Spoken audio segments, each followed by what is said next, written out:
The pulsing neon lights of Dubai Marina painted streaks of purple and gold across the water as luxury cars lined up outside the Sapphire lounge.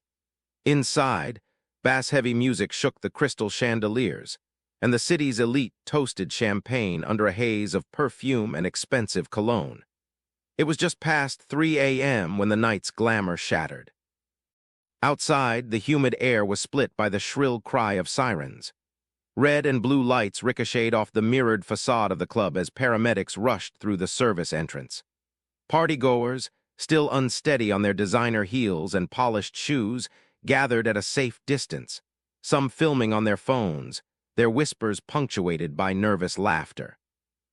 Few knew the woman on the stretcher by name, but everyone knew the man pacing in a tailored white Kanjura near the club's VIP entrance.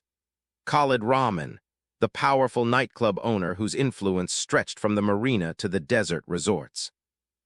On the stretcher lay Lara Santos, a 26-year-old Filipina bartender whose smile could charm even the most demanding guests. Her coworkers described her as kind and unassuming, a woman who worked double shifts to send money to her family back home in Cebu. To most, she was another hardworking expatriate chasing opportunity in a city of impossible dreams. To Khalid, she had been something much more. As the ambulance doors slammed shut, Detective Mariam Seed arrived, her brow furrowed beneath the glow of the marina skyline. She'd been called out of bed for a domestic disturbance gone wrong. But something about the scene, the frantic calls between Khalid's staff, the nervous club manager whispering into his phone, told her this was no accident. Within hours, headlines flashed across social media. Tragedy at Sapphire Lounge. Gossip pages hinted at a scandal, a forbidden relationship, broken promises, and a wealthy man with everything to lose. But beneath the glitz and speculation, a young woman's life had ended violently, and a city built on secrets was about to watch them unravel under the world's gaze. Dubai's marina glittered like a promise, its towering skyscrapers casting long reflections over the Arabian Gulf, where superyachts glided past palm-fringed promenades. Beneath the city's perfection, though, lived a world of whispered deals, quiet betrayals, and lives lived on borrowed dreams. Khalid Rahman had built his empire within that world.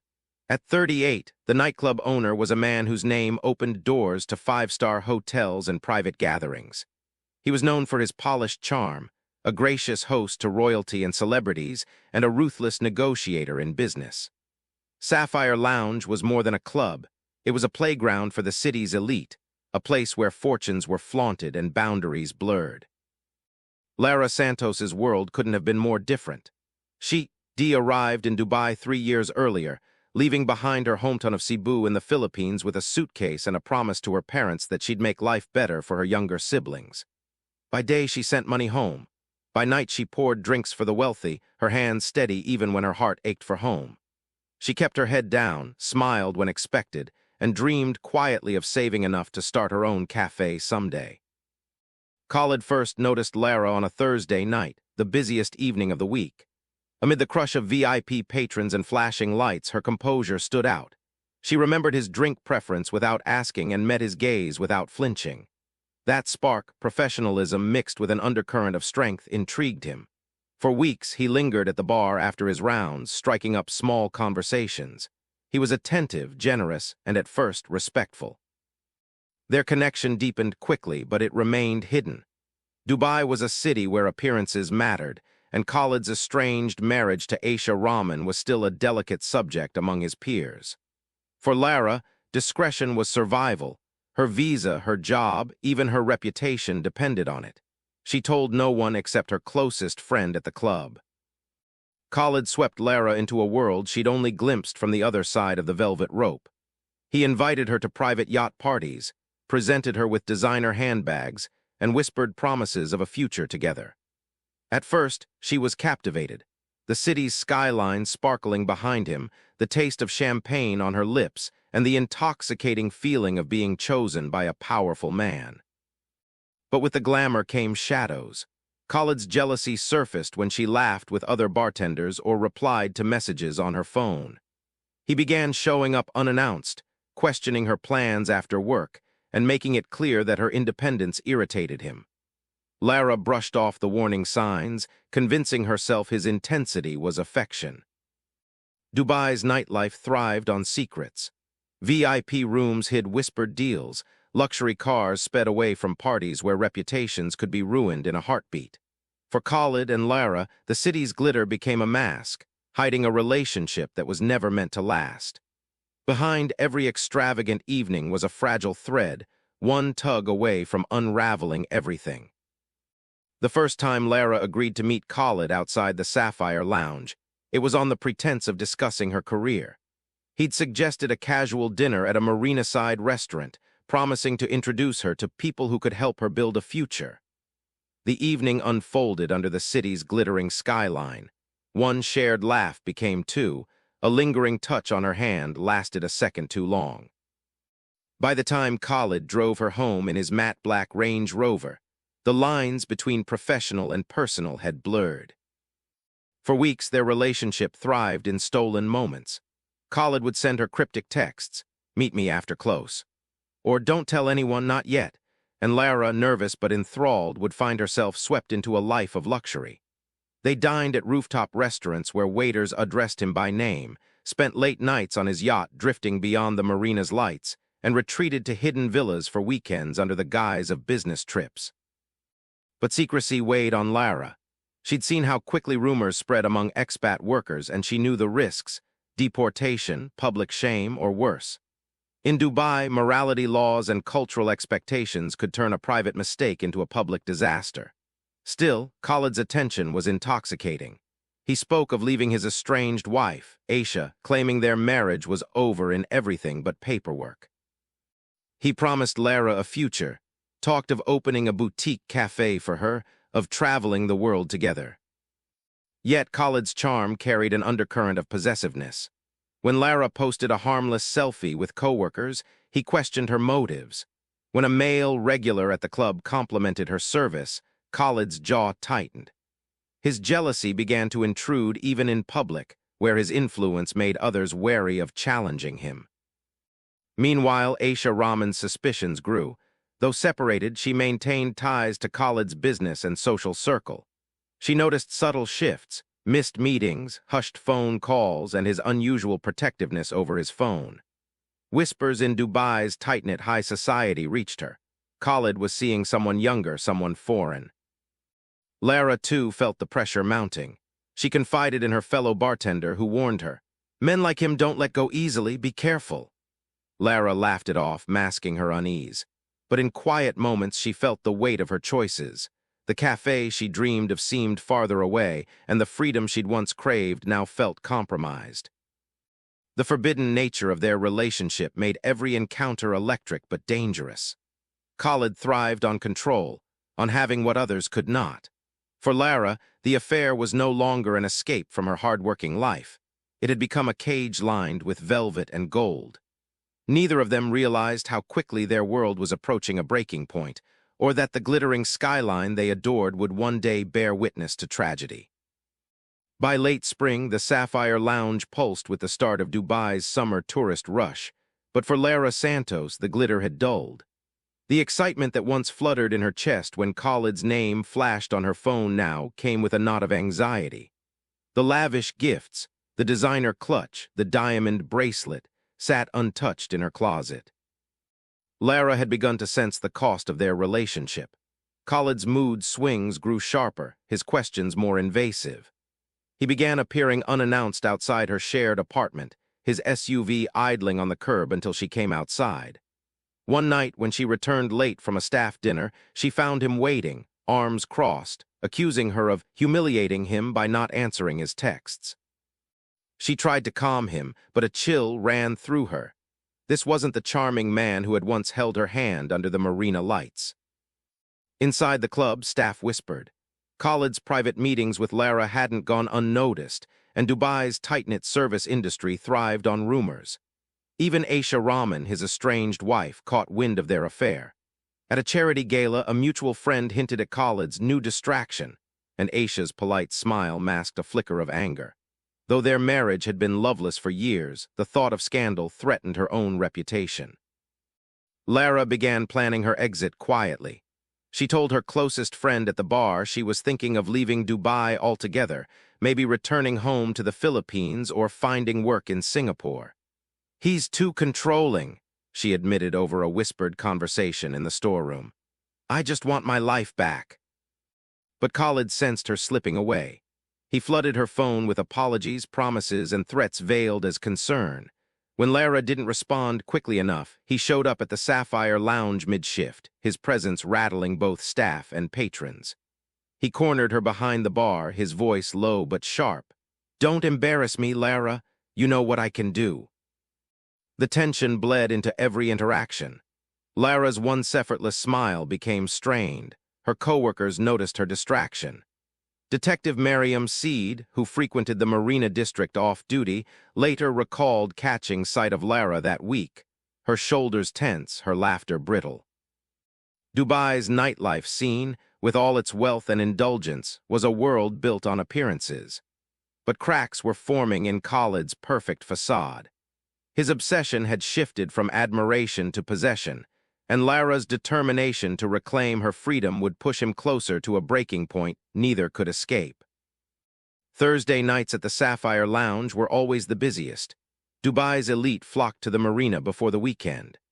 The club pulsed with electronic beats as strobe lights cut through the haze of perfume and expensive whiskey. Behind the bar, Lara Santos worked with her usual precision, sliding cocktails across the marble counter, her eyes avoiding the VIP balcony where Khalid Rahman stood surveying the crowd. Lara had been avoiding him for days, responding to his texts with curt replies. That evening she'd made up her mind. She would end things for good. A whispered call to her friend back home earlier had steeled her resolve. "No more," she'd said quietly. Around 2:45 a.m., the crowd thinned. Khalid gestured for Lara to meet him in his office, a private room upstairs lined with sleek leather chairs and a panoramic view of the marina. The bass from the club below throbbed through the floor as Lara stepped inside, her palms damp. "Sit," Khalid said, his voice deceptively calm. He closed the door behind her, the soft click of the lock sounding louder than the music. Lara stood her ground. "This has to end, Khalid. I can't do this anymore." His smile faltered.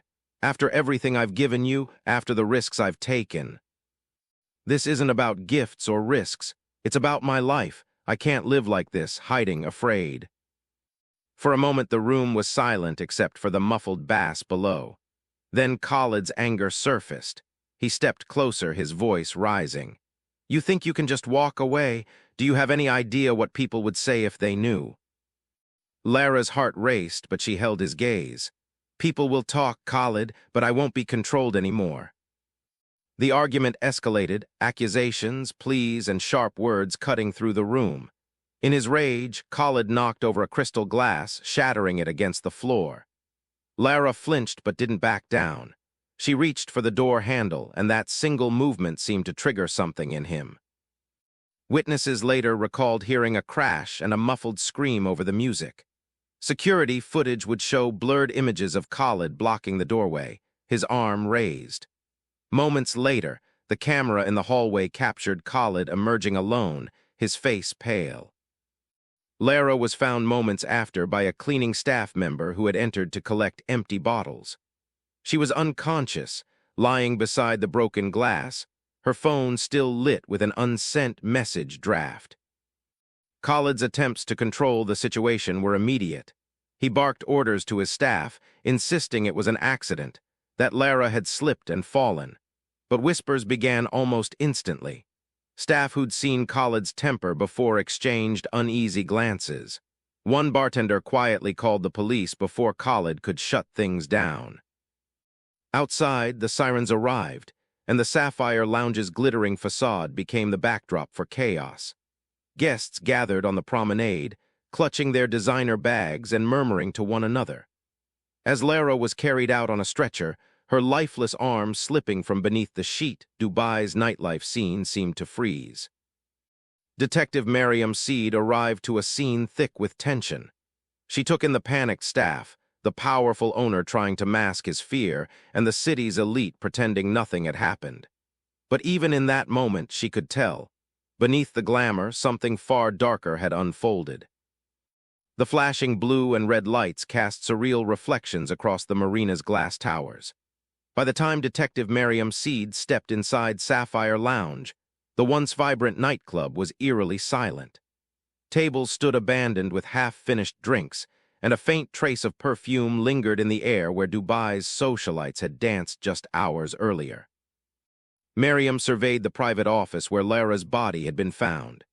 The shattered crystal glass glimmered under harsh fluorescent light, and Lara's phone, screen cracked, message draft unsent, was bagged as evidence. To Miriam, these weren't just details. They were fragments of a story Khalid Rahman wasn't telling. Khalid, impeccably dressed even amid chaos, tried to command the room. "This was a tragic accident," he told the officers. "She slipped, and I was too late to catch her." His tone was controlled, but Miriam noticed the subtle tremor in his hand as he gestured. The staff were gathered in a corner, exchanging nervous glances. When Miriam questioned them individually, their stories didn't fully align. A bartender mentioned overhearing raised voices. A cleaner admitted seeing Khalid blocking the doorway. The club's head of security hesitated before confessing that Khalid had ordered him to erase parts of the surveillance footage, an order the guard pretended to follow but secretly ignored. The recovered footage, grainy but damning, showed Khalid's silhouette looming over Lara moments before she collapsed. Miriam knew it wasn't enough for a conviction yet, but it was enough to crack Khalid's carefully curated image. News of Lara's death spread quickly through Dubai's nightlife scene. Social media accounts lit up with whispers. Sapphire Lounge and justice for Lara began trending. Expats and locals alike debated the scandal in hushed tones, torn between disbelief and grim familiarity with the city's hidden power struggles. Miriam's investigation reached beyond the club. She contacted Lara's roommate, who revealed tearful voice messages Lara had sent days earlier. "He won't let me go. I'm scared of what he might do." These messages painted a chilling picture of premeditation and fear. Meanwhile, Khalid's high-profile connections sprang into action. Powerful friends in Dubai's business circles hired top lawyers and began damage control, leaking statements about Lara's supposed emotional instability. But Miriam had seen this play before, wealth and influence shielding the powerful. She called Lara's family in the Philippines herself. Over the crackling phone line, Lara's mother sobbed quietly. "She just wanted a better life," she said. "She told me she was coming home soon." Miriam promised her justice, even as she knew how difficult that would be in a city where money often spoke louder than the law. Over the next few days, forensic reports strengthened the case. Bruising on Lara's wrists suggested a struggle. The position of the shattered glass contradicted Khalid's version of events. A toxicology report ruled out drugs or alcohol in Lara's system, eliminating any claim she'd been impaired. Miriam confronted Khalid again, this time in his marina penthouse. The city's skyline sparkled behind him as he poured himself a drink, feigning calm. She laid the photos on the table, the bruises, the broken glass pattern, the security footage stills. "You had motive, opportunity, and anger," she said quietly. "You couldn't handle her leaving you." For a moment, Khalid's polished mask slipped. His jaw tightened and his eyes flickered with something between rage and regret. But then he smirked. "Do you know who I am, detective? Do you know how this city works?" Miriam didn't flinch. "I do, and I also know the world is watching now." As she left, the city's luxury cars purred past on chic Zaid Road, oblivious to the storm brewing beneath the glittering skyline. The next phase would be critical, gathering witnesses willing to testify against a man many feared, and ensuring Khalid Rahman's wealth couldn't buy him freedom. The Dubai criminal court was overflowing on the day Khalid Rahman first appeared in front of the judge. Rows of journalists, expats, and curious onlookers packed the wooden benches. Outside, protesters gathered under the shimmering heat, holding signs that read "Justice for Lara" and "Money can't buy freedom."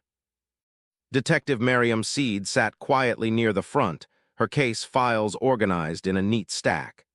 She had prepared meticulously, knowing Khalid's defense team, one of the most expensive in the region, would attack every shred of evidence. The prosecution began by painting Khalid as a powerful man accustomed to getting his way. They played snippets of Lara's voice messages to her roommate. "He's controlling, I'm scared. If I leave, I don't know what he'll do." The audio echoed through the courtroom, leaving a stunned silence.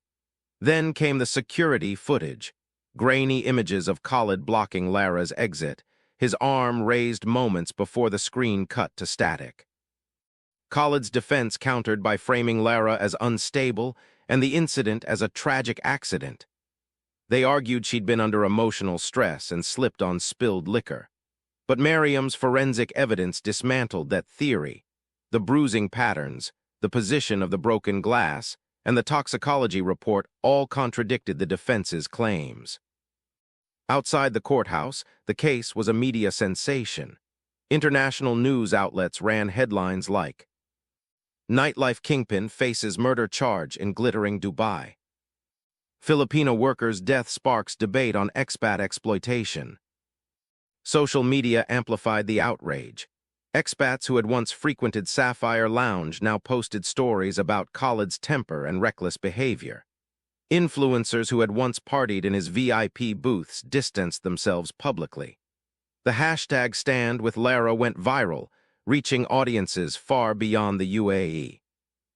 Inside, the trial revealed uncomfortable truths about power dynamics in Dubai's nightlife industry. Former employees testified about Khalid's volatile temper. One bartender recounted, voice trembling, how Khalid had once smashed a bottle near an employee's head for serving the wrong drink.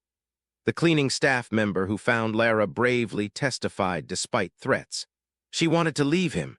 He wouldn't let her go. The defense tried to exploit cultural tensions, suggesting Lara's relationship with Khalid was consensual and complicated by personal choices. But Miriam and the prosecution reminded the court, Lara's choices did not justify her death. As weeks passed, the trial became a symbol of something larger, questions about the treatment of migrant workers, gender power dynamics, and whether Dubai's justice system could hold the wealthy accountable. Editorials in major newspapers debated whether Khalid's influence would sway the outcome. The Filipino community in Dubai organized vigils, lighting candles outside St. Mary's Church and sharing memories of Lara's kindness. On the final day of arguments, Miriam addressed the court with calm determination. "This is not about wealth nor nationality. It is about a man who believed his power placed him above the law. Lara's life mattered. Her voice matters now." The judge's decision was reserved for a later date, but the world was already watching. Outside, cameras flashed as Khalid was escorted into a waiting car, his once confident stride now strained under the weight of public scrutiny. In Manila, Lara's family watched the proceedings online, clutching a framed photo of her in her bartender uniform. Her mother whispered a prayer, "Please let there be justice." The trial had become more than just a courtroom battle. It was a reckoning. Dubai's glittering facade was cracking, and for the first time, many dared to believe that even the powerful might be held accountable. The Dubai criminal court was packed again on the morning the verdict was scheduled to be read. Outside, the September sun bore down on crowds of protesters holding placards, "Justice for Lara," "Her life matters," and "No more silence." News vans lined the street, their satellite dishes angled skyward to broadcast the moment live. Inside, Detective Miriam Seed sat among the prosecution team, her fingers laced tightly together. She attended dozens of hearings over her career, but this one felt different. It wasn't only about Khalid Rahman, it was about whether the system could resist his wealth and influence. Khalid entered the courtroom wearing a tailored suit and an air of forced calm. His lawyers whispered in hushed tones, but even they seemed tense.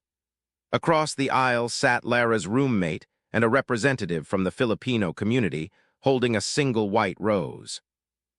The judge's voice cut through the murmurs.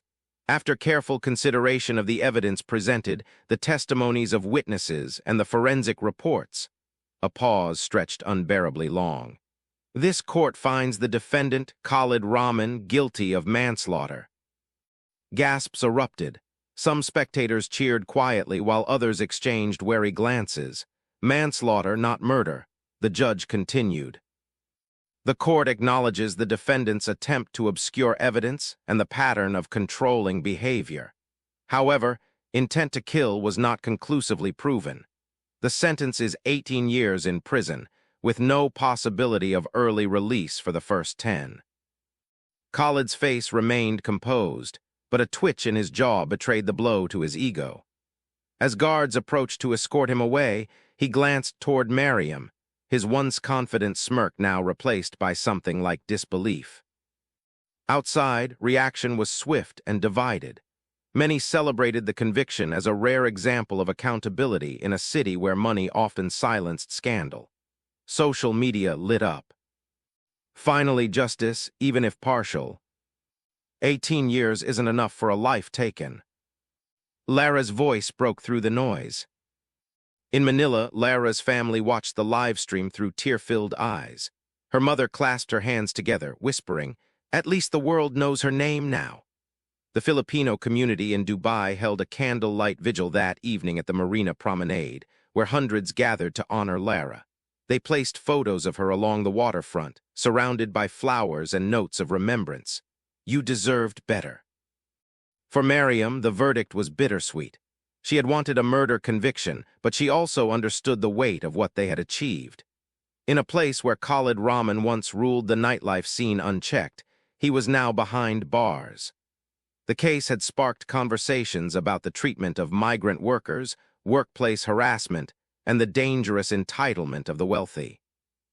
In the weeks that followed, Sapphire Lounge closed permanently. Its iconic neon sign was quietly dismantled one morning, leaving only an empty storefront overlooking the glittering marina.